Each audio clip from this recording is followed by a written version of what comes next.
பாரதிய ஜனதா கட்சியை சேர்ந்தவர்கள் அனைவரும் அந்த நிழல்ல இருக்கீங்க. கொஞ்ச நேரம் இப்படி வந்து வெயில்ல நின்று வாங்க, இந்த உரையை கேட்குமாறு கேட்டுக்கொள்கிறேன். எல்லாருமே இந்த பக்கம் வாங்க. சிறப்பு பேச்சாளர் அவர்கள் பேச இருக்கிறார்கள்.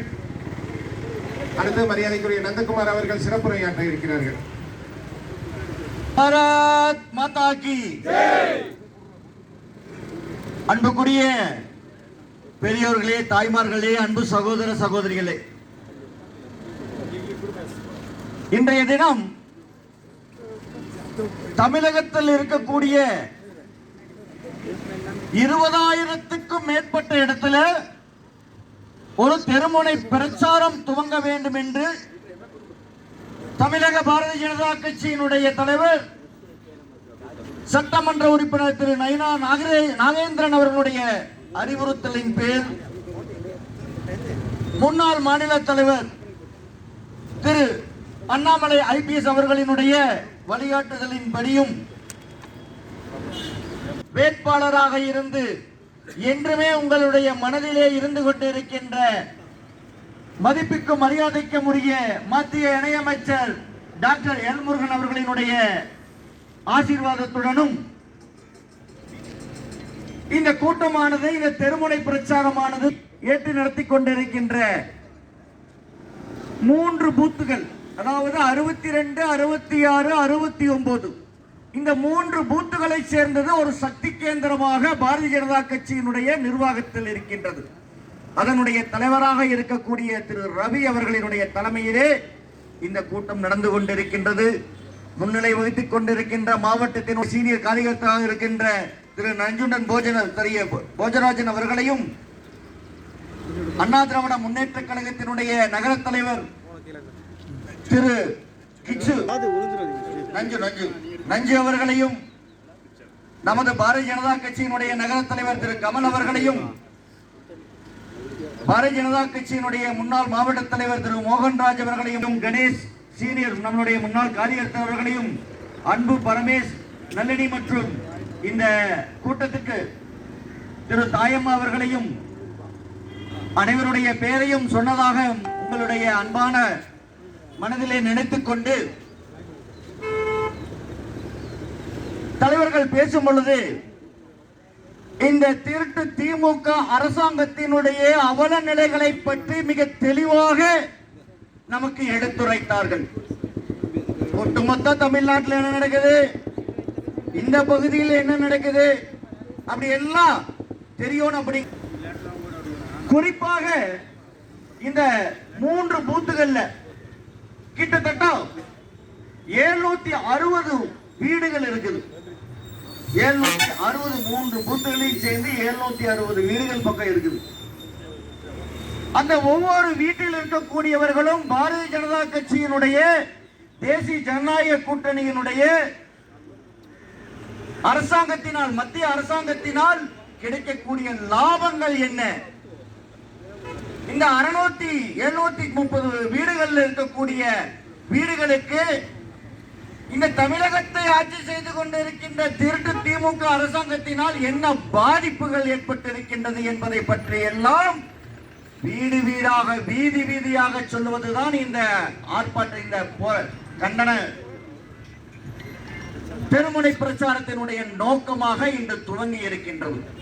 அந்த வகையிலே மத்திய அரசாங்கத்தினுடைய நிதியாக இன்னைக்குமே அதிகப்படியான நிதிகள், கிட்டத்தட்ட 90% நிதிகளை நாம கொடுத்துட்டு இருக்கோம்.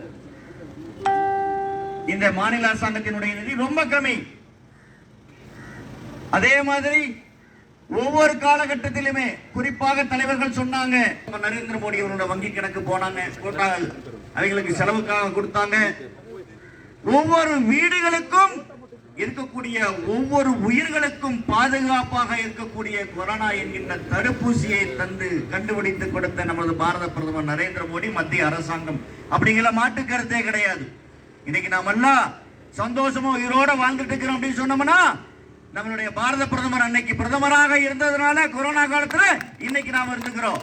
இதே காங்கிரஸ் அரசாங்கம் இருந்திருந்தா இங்க பாதி பேர் இருந்திருக்க மாட்டாங்க, எல்லாம் சுடுகாட்டுல தான் இருந்திருப்பாங்க. ஏன்னா அவங்களுக்கெல்லாம் அதை பத்தி அக்கறையே கிடையாது. இந்த தேசம் முழுவதும் என்னுடைய குடும்பம் என்று நினைக்கக்கூடியவர் நம்முடைய பாரத பிரதமர். அப்படிப்பட்ட ஒரு அருமையான ஒரு கட்சியில நம்மளுடைய சகோதரர்களே, அப்படி ஒவ்வொரு வீடுகளில் நம்ம பார்த்தோம் அப்படின்னு சொன்னோம்னா, மத்திய அரசாங்கத்தில் அந்த வீட்டில் இருக்கக்கூடிய சின்ன குழந்தைகளுக்கு 100 ரூபாய் 1000 500 அப்படின்னு போட்டோம்னா, அந்த 22 வருடங்கள் நம்ம அந்த பெண் குழந்தைக்காக நம்ம சேமிப்பு கணக்கில் நம்மளுடைய போஸ்ட் ஆபீஸ்ல நம்ம போடும் பொழுது செல்வ மகள் சேமிப்பு திட்டம் பேரே எவ்வளவு அழகா இருக்கு பாருங்க. அந்த திட்டத்தினால கிட்டத்தட்ட ஒரு 70,000 ரூபாய் போட்டுட்டாங்கன்னா, அந்த பெண்மணி 22 வயதாக எடுக்கும் பொழுது கிட்டத்தட்ட 7 லட்சம் ரூபாய்க்கும் அதிகமான ஒரு நிதியாக நமக்கு பாரத பிரதமர் நரேந்திர மோடி பெண் குழந்தை பிறை என்றாலே ஒரு மகாலட்சுமி என்கின்ற ஒரு சூழ்நிலையை வீட்டுக்கு வந்தாச்சு அப்படிங்கிற ஒரு சூழ்நிலை ஏற்படுத்தியவர் நமது பாரத பிரதமர். அப்படி ஒவ்வொரு வீட்டில் இருக்கக்கூடிய பெண் குழந்தைகள் அவர்களுடைய பாதுகாப்பு உறுதிப்படுத்தப்பட்டு இருக்கின்றது.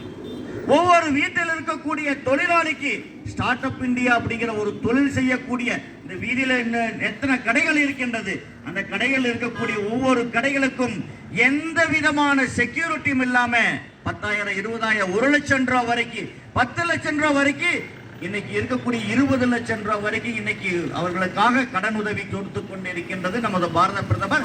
இது ஒவ்வொரு வீடுகளிலும் இருக்கக்கூடிய ஒவ்வொரு தனி மனிதனுக்கும் கிடைக்கக்கூடிய ஒரு அங்கீகாரம்.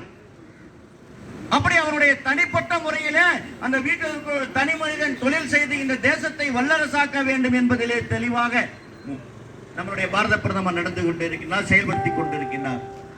ஒரு வீட்டில் இருக்கக்கூடிய விவசாயிகள் தலைவர் சொன்ன மாதிரி அந்த உரம் 1200 ரூபாய் அந்த உரத்தினுடைய ரேட் அப்படின்னு சொன்னோம்னா வெறும் 200 ரூபாய்க்கு நமக்கு கொடுக்கக்கூடிய நம்முடைய பாரத பிரதமர் நரேந்திர மோடி எங்க இந்த திமுக அரசாங்கம் 2021 ஆட்சிக்கு வந்த உடனேயே வெச்சானையா ஆப்பு நம்மளுடைய ஒவ்வொரு வீடுகளிலும் இருக்கக்கூடிய கரண்ட் பில்லை ஏத்தினா. நினைத்து பாருங்கள், ஆட்சிக்கு வந்தோம்னா ஒரு மாசத்துக்கு ஒரு முறை நான் கரண்ட் பில் எடுப்பேன்னு சொல்லி போட்டு இந்த 3 பூத்துல இருக்கக்கூடியவர்களை மட்டும் அப்படி என்ன செஞ்சார்களா? 2 மாசத்துக்கு முன்னாடி எடுத்தா 2 மாசத்துக்கு ஒரு முறை தான் எடுத்துட்டு இருக்காங்க. கரண்ட் பில்லினுடைய வருவை எவ்வளவு அதிகப்படுத்தி இருக்காங்க. அப்ப ஒவ்வொரு வீடுகளில் இருக்கக்கூடிய தாய்மார்களும் சகோதர சகோதரிகளுமே அந்த வீட்டில் ஆயிரக்கணக்கான ரூபாயை இந்த 4 வருஷத்துல இழந்திருக்கிறாங்க அப்படிங்கறது அவங்க எல்லாம் தெரிஞ்சிருக்கிறாங்க. அது மட்டுமா, ஒரு வீடு கட்டுறதே சந்தோஷமா வீட்டில் இருக்கிறதுக்காக தான். ஒவ்வொரு மனிதனுடைய கடமையும் அதுதான். ஒவ்வொருத்தருக்கும் தனி வீடு வேணும் என்று பாரத பிரதமர் நரேந்திர மோடி சொன்னோம். அதாவது கிட்ட ஒரு 15 லட்சம் ரூபாய் இருக்கக்கூடிய ஒரு வீட்டு அவர்களுடைய முயற்சியால் 2,40,000 ரூபாய் என்கின்ற ஒரு சின்ன தொகையுடன் அவர்களுக்கு வீடு கொடுக்கப்பட்டிருக்கின்ற திட்டம் நமது பாரத பிரதமர் நரேந்திர மோடி அவர்களுடைய திட்டமாக இருக்கின்றது. ஆனா இந்த வீடு கட்டிட்டியா, ரைட், கரண்ட் பில்ல ஏத்தியாச்சா, அதுக்கு முன்னாடி வரி போடுறது எப்படி? அந்த வீட்டு வரியில ஒரு 100 ரூபாய் 150 ரூபாய் வீட்டு வரி கட்டியிருப்பாங்க. இன்னைக்கு அவங்க கட்டிட்டு இருக்கக்கூடிய வரியினுடைய அளவு எண்ணிக்கை 1,500 ரூபாய், கிட்டத்தட்ட 10-15 மடங்கு நம்மளுடைய அதிகமான வரியை செலுத்திக் கொண்டிருக்கின்ற ஒவ்வொரு வீடுகளில். எனக்கு உனக்கு அப்படின்னு கிடையாது. இந்த கடையில் இருக்கக்கூடிய அண்ணாவுடைய வீட்லயும் அப்படித்தான், அக்கா வீட்லயும் அப்படித்தான், கார்ல போயிட்டு அண்ணா வீட்லயும் அப்படித்தான், நடந்து போயிட்டு இருக்கிற சகோதரி வீட்லயும் அப்படித்தான். ஒவ்வொரு வீடுகளிலும் வீட்டு வரியை உயர்த்தியது திருட்டு திமுக. ஒவ்வொரு வீடுகளிலும் தண்ணி வரியை உயர்த்தியது திருட்டு திமுக. ஒவ்வொரு வீடுகளிலும் மின்சார வரியை உயர்த்தியது இந்த திமுக அரசாங்கம். இதையெல்லாம் செஞ்சு போட்டு 5,000 ரூபாய் கொடுத்திருக்கிறானே, இன்னும் கொடுக்க வேண்டிய 28,000 ரூபாய் எங்க? ஆட்சிக்கு வந்த 28 மாசம் முதல்ல 28 மாசத்துக்கு 1000 கொடுக்கல.